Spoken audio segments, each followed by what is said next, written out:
Hi, everyone. I just wanted to take a minute and say thank you all for the birthday wishes yesterday and texts and phone calls and the stop bys and stuff. Especially the text guys. Really appreciate that. Waking up and being, seeing the love from my friends, from my close friends and stuff. Appreciate that. Um, 45 times around the sun, man. I honestly, I had some doubts myself. I know a lot of people doubted me, given the people I hung out with and the things that I did when I was a teenager. Starting out real early. Sneaking around, smoking butts, drinking, and then eventually doing drugs. You know, I know some people don't want to hear about that kind of stuff, but whatever it is who I am and where I am today. Started doing that kind of stuff a little early on in life because I basically hung out with older kids and I wanted to do what the older kids did and I wanted to be cool. So, peer pressure, at its finest, I suppose. I started doing the cocaine when I was about maybe 16 years old, and we found it. We got a pretty easy supply. Me and some friends, and that was our thing. We thought we were the coolest people in the world, and running around with that stuff, showing up to parties with that, and I don't know, thought it was cool. Had no business doing that kind of crap, and then that sort of stuff moved on to.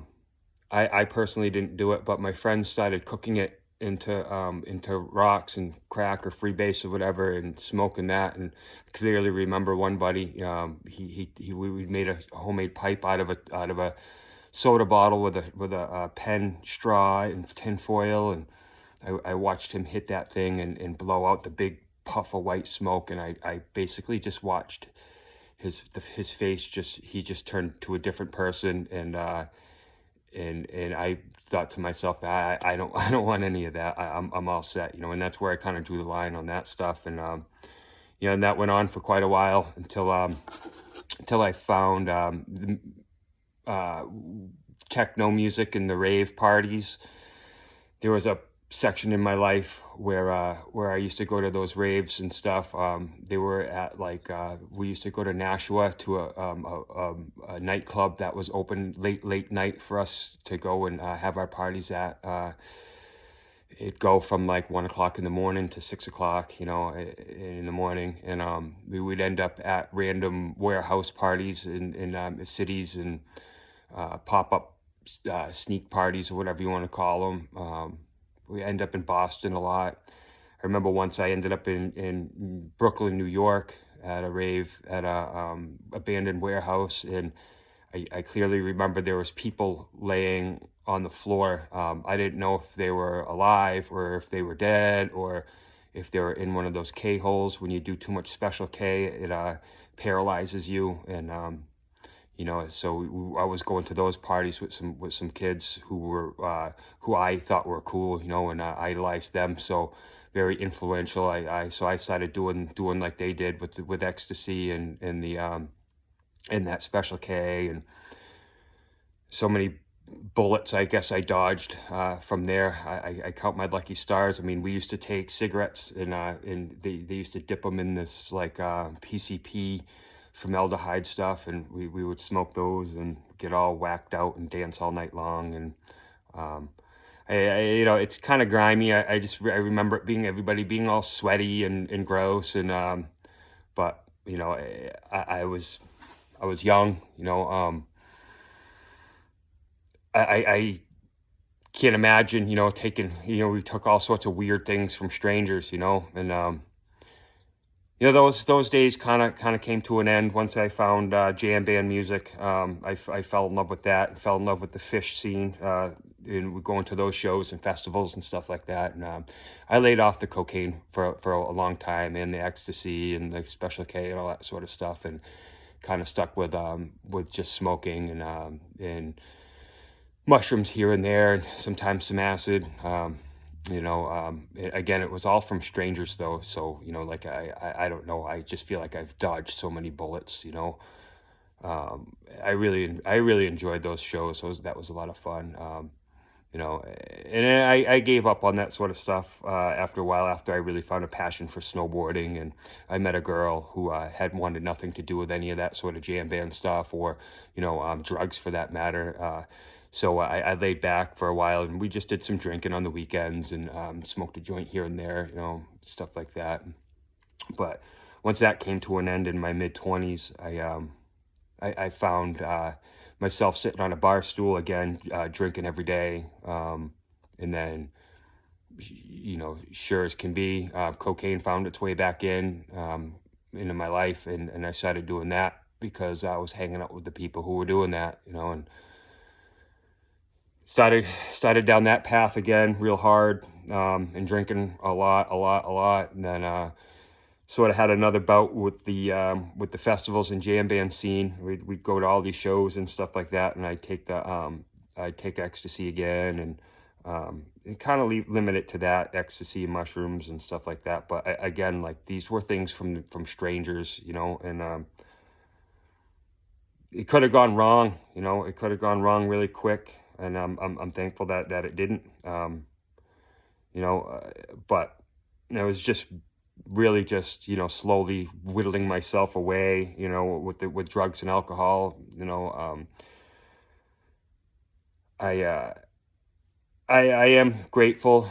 I like to reflect on this, and I am grateful that I never picked up, on the pills and painkillers and heroin, opiate type stuff that a lot of people around me were doing.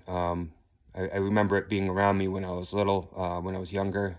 I remember taking Xanax for the first and only time, and I drank and took the Xanax, and I got in some sort of fight with a bunch of people, some big rumble. I was in a blackout rage, and I was swinging at people with fence poles and tire irons and some sort of, like, blackout. I don't even really know what happened, but when I came out of that, I made a deal with myself that I swore off any of those sort of, like, pills and stuff like that, which I think was probably a big pivotal moment in my life, because given my addictive personality, I probably could have went down that path really easy, like really, really easy, and the same thing with heroin. I've seen it around me here and there. I knew some kids who were doing it a little bit here, a little bit there. And but I feel like somebody or something was looking out for me with that, and kind of, sheltered me from it. And something inside me told me don't touch it. When I was really, really young, I lost a friend to that stuff, and I swore it off, and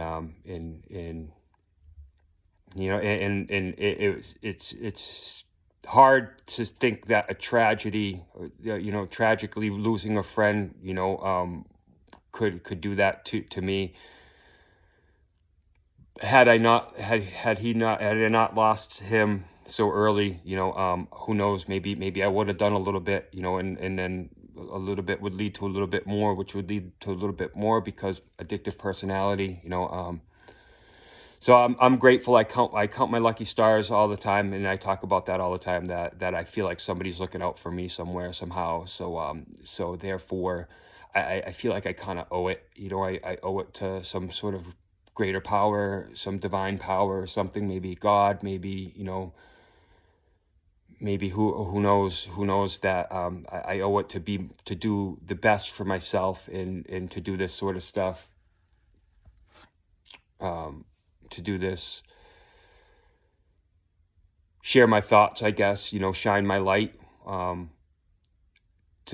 for people to be able to see that,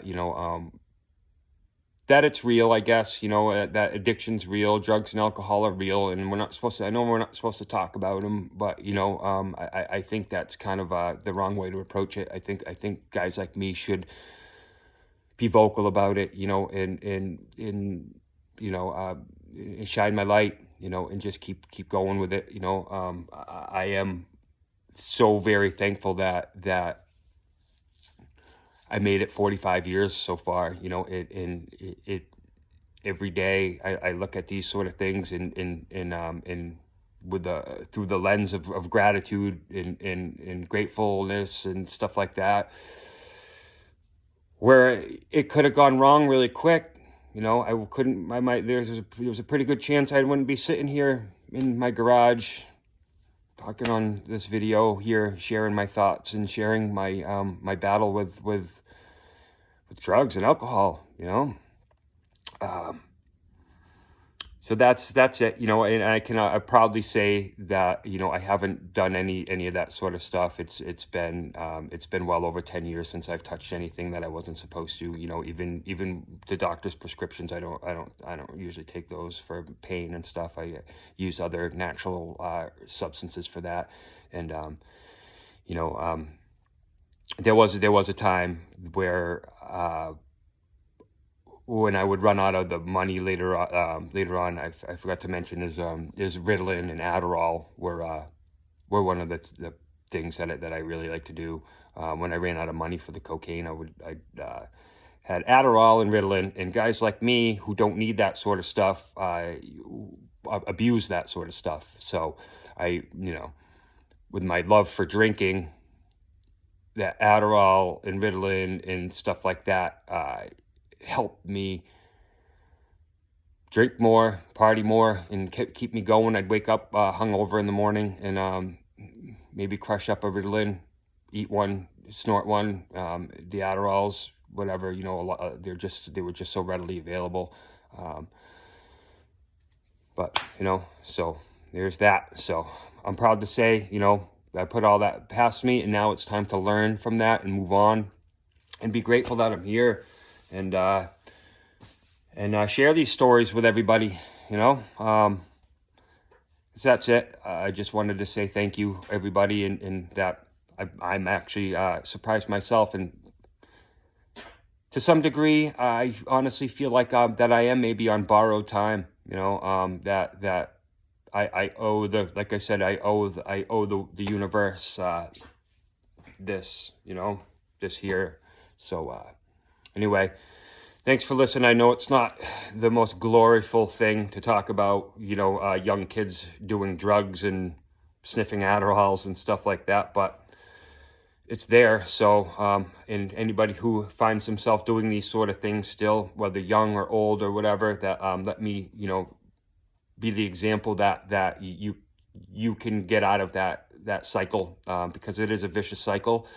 You can get away from it, you know, because if all of this stuff that I talk about, if I can do it, you can do it, or anybody can do it, because I can do it, you know.